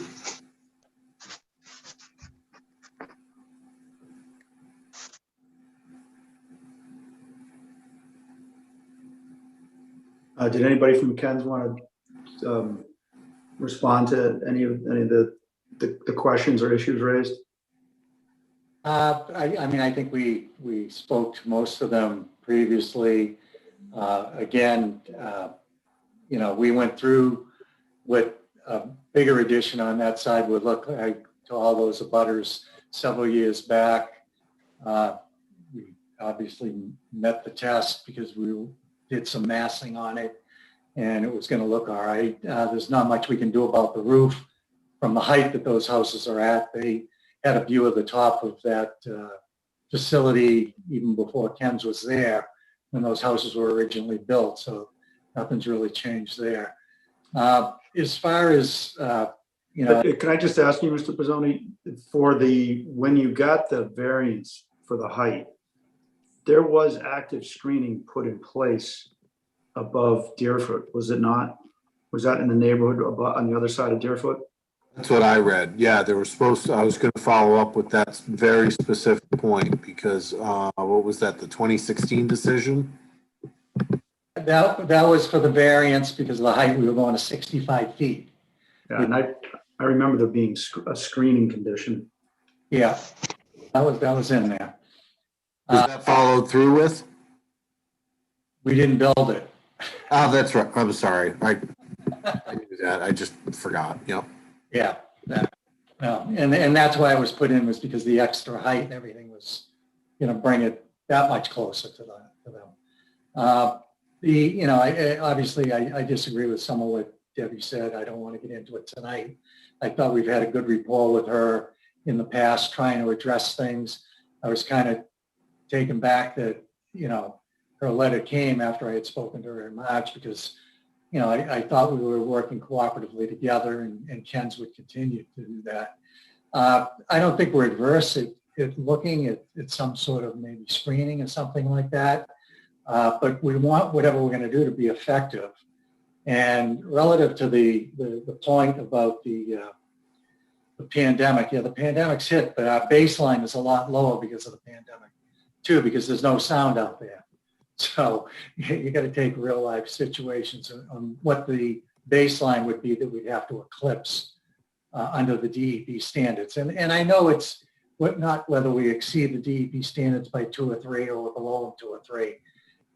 There's an issue to some people here that they're hearing noises. I was surprised to hear that the Orchard Road people tonight were saying that there were some issues there because the building department, every place you're supposed to turn to make those complaints, we've gone and we've checked to see if people have been complaining, and they hadn't been. So a lot of this is news to us. We're happy to think about it and look at it and talk to the owners to see if they're interested or would be willing to do some screening. And I guess we'll have to address that at the next meeting. So are you asking to continue it, Mr. Pizzoni? Well, I don't think we'll get a vote or there's too many people on the sidelines as well at this. I mean, I think you guys need to digest what you've heard. We need to digest it, and I think, I don't know, I'm gonna hazard that coming up with conditions that would be adequate here would be a little bit of a struggle. I mean, I think we might come up with some normal things to say, put in a sound wall, put, huge arborvitaes. You're telling us that won't work. So I would certainly rather not, agree to a decision with conditions that are not appropriate. I would agree that it does feel like you need, maybe a retreat and regroup with the neighbors is what's called for, or perhaps further study with, engineers that are with expertise in sound mitigation. I think Debbie brought up some interesting points regarding the original decision and, and the ability to maybe to electrify, even if, you can't control every single truck. And I'm not suggesting conditions, but I think you are right that that would probably be in everyone's best interest.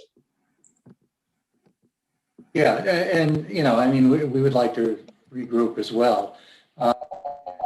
And I'll have our sound engineer that did the study come to the next meeting, because I can't, I don't even profess to be a sound expert. No, yeah. I don't think we're expecting. I just want to follow up with what David's saying and to what I'm hearing from you as well, Bill, because it really, one of my pet peeves is when boards put in conditions that are just very capricious and really are reactionary. I think what I hear from our residents loudly, unintended, is that, sound's an issue here, and I really want to see if we can get a consensus with some type of workable financially feasible adjustment here. And so I would love to hear from the sound expert. I really want to look at that, maybe plan a visit for a site that is from like greenery, high growing. I've literally been Googling like fast growing trees, shrubs for best sound protection, but it's got to make sense and it's got to work. So it's just not a boondoggle. If I may, I think something that I would just ask for as well, Mr. Pizzoni, is because we did hear from somebody from the health board, maybe that should be done in conjunction with them. And that way, nobody's got the perception that this is the Ken solution and you're going to have to live with it. It seems like that might be helpful to have. Since she clearly showed an interest, that was Heather. It seems like it's worthwhile to try to do that in cooperation with that board. Yeah, this is the first I heard that she's in the position. Sure. And I noticed Deb's email trying to get the attention over there at the board. It's worth having a conversation with her and even having the sound expert sit with her and run through his. And Bill, I do want to just interject one thing. I want to try to make this to be a win-win situation. The reality is if the noise is not more detrimental, like I'm aware of that, but I'm also looking at trying to make this, a real win for our neighbors as well. So I just don't want to come across as trying to put my foot down on anything. I just really want to see if we can sink our teeth into this a little bit more and come up with hopefully a creative way to get this approved, but also deal with the neighbors' concerns and ameliorating some of that, those noise issues specifically. Yeah, and I appreciate that. I understand that's where you guys are coming from. Ken's, I think through its history in the town and actually in Marlborough as well, tries to work with the community and the neighbors. They always have, always will. And I worked for Ken's in 1964, so. He probably shouldn't say that. Is that a necessary part of the meeting?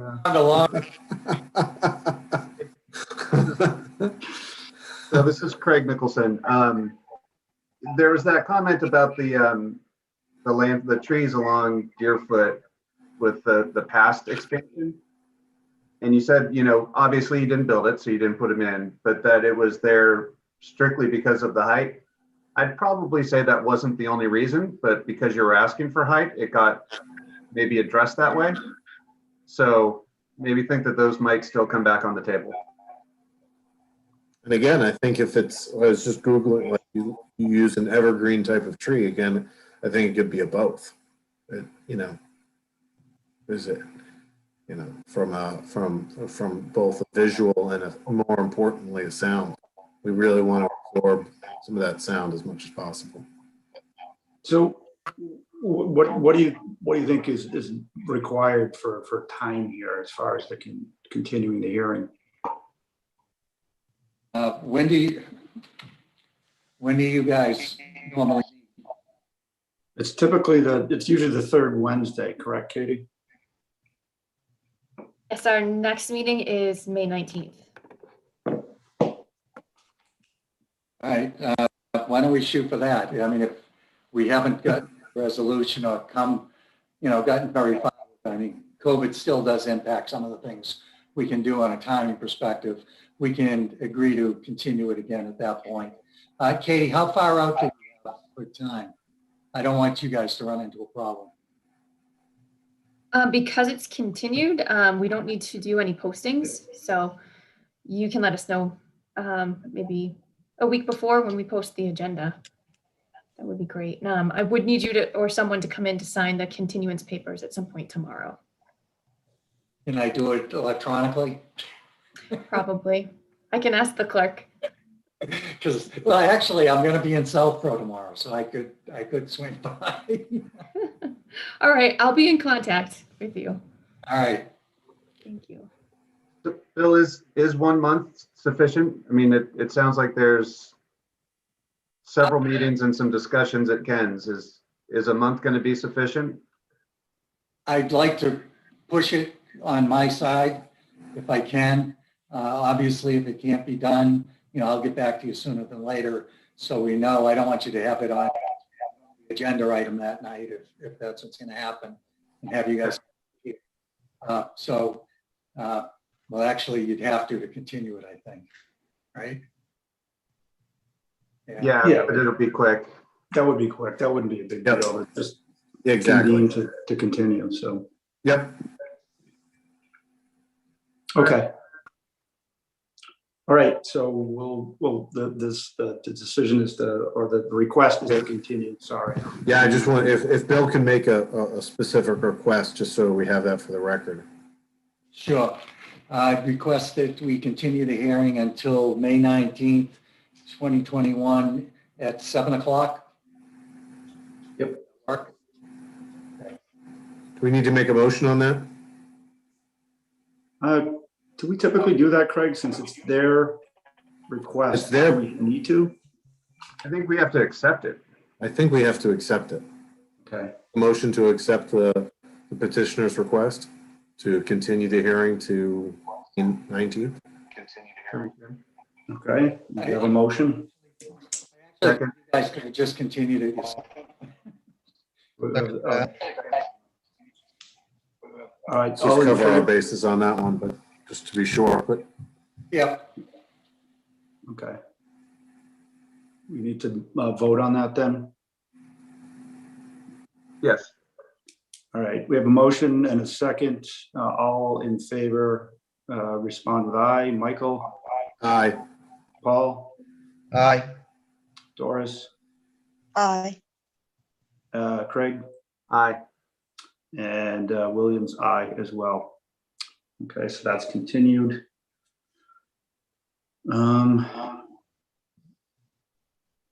That takes care, doesn't that address the hearing? It does. Thank you. Thank you. All right, thanks everyone. Thank you all. Thank you to the residents, everyone who showed up. Thank you to the petitioners. Talk to y'all soon. Okay. Thanks, everybody. Thank you. Do we have minutes? We do. Yes. The only other thing we have on the agenda is minutes. I have a minor, I don't know if anybody else picked up on it, but I actually found something minor, Katie. Let me see if I can find it now. It's in the second one. Should I bring Debbie back over? Yes.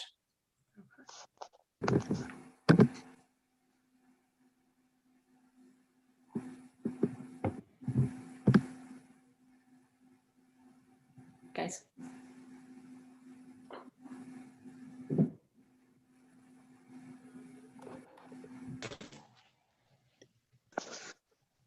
Our audience really thinned out. Surprisingly, yeah. That's because they get the option to leave. Okay, guys, it's 5 a.m. for me. Yeah, let's. Well said, Dor.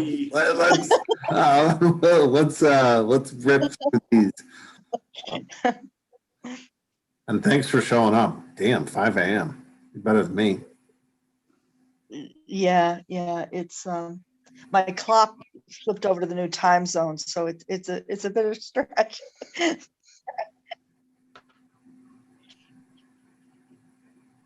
I'm having a hard time. Yeah, there's Debbie. Okay. So did everybody have a chance to review the minutes? Yeah. Yes.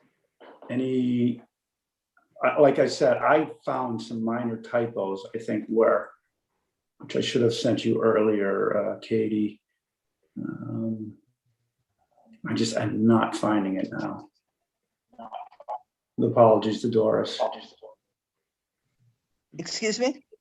Actually, he's just saying he's sorry. Quicker. Well, I mean, in all honesty, Doris, we have the full board sitting here, and approving minutes is not necessarily something you need to participate in if you're. Oh good with God, that. please give me that would be great, because I'm headed somewhere. I got about 3 hours that I can get. I'm doing something tomorrow at 10 a.m. There. We'll take care of these exciting minutes. Yeah, agreed. Great. Thanks so much for joining us. That's awesome. Yeah, Thanks, Doris. Take care. Have a good evening. That was awesome. Yeah, Great email and comments, by the way. Those were great. Yeah, I dug into this once, so I'm looking forward to the continuance, and I don't know if I'll be serving. No, you're right. Maybe not being 8 hours ahead. Yeah, Doris, you actually will need to sit on the continuance. That was the question. Yeah, that's my. You will. Okay, I'm back, and granted I can get on the plane. I should be back in the US. No matter what, you have to test back into the US, but don't get worried. Awesome. Okay. Well, thank you. All right. Take care. Bye-bye. Hi, Doris. Bye-bye. Good night. Good night. So I did find it. It's on page 3. It's where you state, it's the paragraph that starts with Ms. Cahill, and it continues and says, the last sentence, and complicated Ms. Barry on her assistance, which I assume to mean complimented instead of complicated. Yep, you can tell I don't take compliments well, so.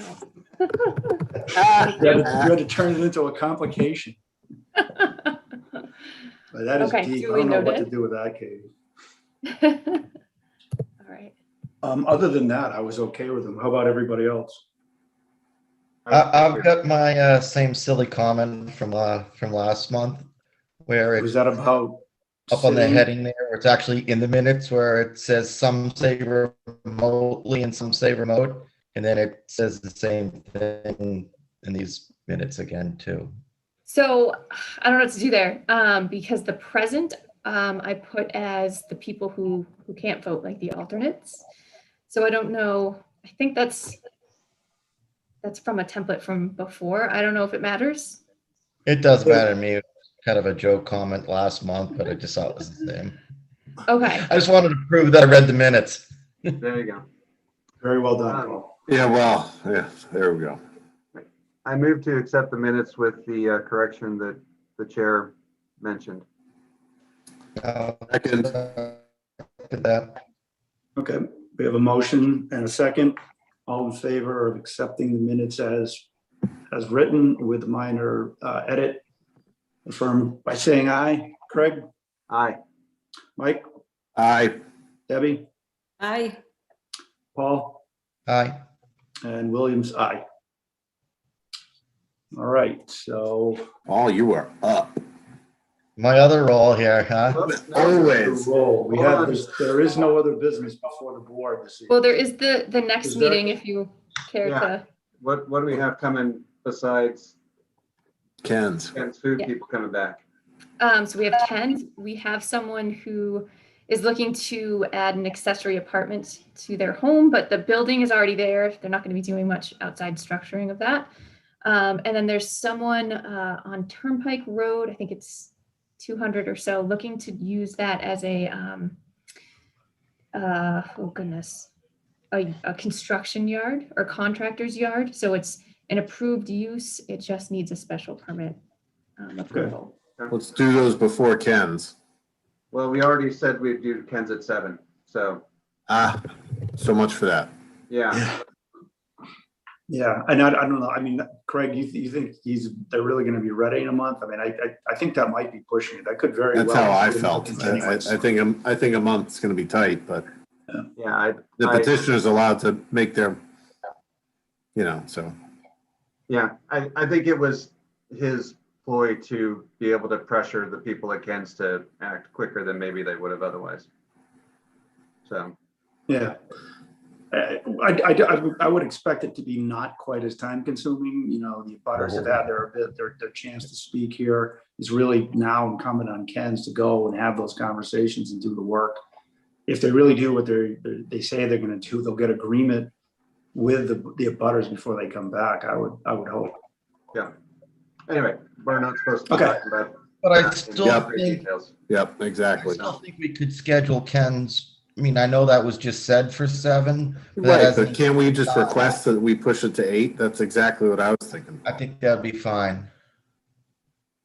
Ken should verify that. Ken's isn't going to care, and otherwise we're going to torture the other 2 applicants for a solid hour. Do those other 2 applications don't seem to be like overly time consuming or complicated, or? You never know. I don't think so. know. I don't know about the You never know, contractor but Yeah, but we it's unlikely know to Ken's be. is complicated though. It's I would unlikely to assume be. that Ken's will take some time again. Yeah. So Yeah, I'll check with the town clerk. And see if Yeah, we can- I know that that's what we said. I don't think reasonable minds could agree to agree to a later time. Yeah. We just You want to check that with the town clerk, Katie? Is that what you're saying? Yeah, I can check with him, and I wonder if even Bill could just send a letter saying that that's Yeah, okay. if Bill comes in the office or if he communicates with you electronically, just be like, hey, we talked to the board when we were doing the minutes, and we have 2 other petitions. Can we not push And those? I also, Hopefully be less intense. Yeah, no, guys, so let's figure out what we're allowed to do. And then Katie and Dave will talk about it and make a decision, because we're not going to talk about it as a group outside of this area. So, Craig, I believe we're allowed to do something. The other option is that we open up Ken and we ask them to continue and let the other 2 go first. Yeah. So we can handle it in the meeting. But I agree. Let's first check with Jim, see what we're allowed. If we can do it. You probably are right, Paul, that we can talk about logistics. Sorry. No, I'm saying logistically, you can do something later. You just can't do something earlier because people wouldn't have been there in time to see it. And if you open up Ken's and then have someone, then you'd have to give them a time slot. We couldn't start to the time slot anyways. So anyway, let's let Katie and Dave figure out what's allowable. Okay. Because the last thing we want to do is do some very simple scheduling thing that, checks a box that makes everything open to appeal. You know what I mean? Yep. Paul. Okay. Now it is your turn, Paul. It's your turn, Paul. Do it. Oh, I'd like to make a motion to adjourn. Second. We have a motion to adjourn and seconded. All in favor with aye. Craig? Aye. Mike? Aye. Deb? Aye. Paul? Aye. And Williams, aye. Well, Thanks, it's great to everybody. see everybody. Thank you, Katie. Hi, Debbie, Craig, Paul, David. Thank you all. All right. Good work tonight, everybody.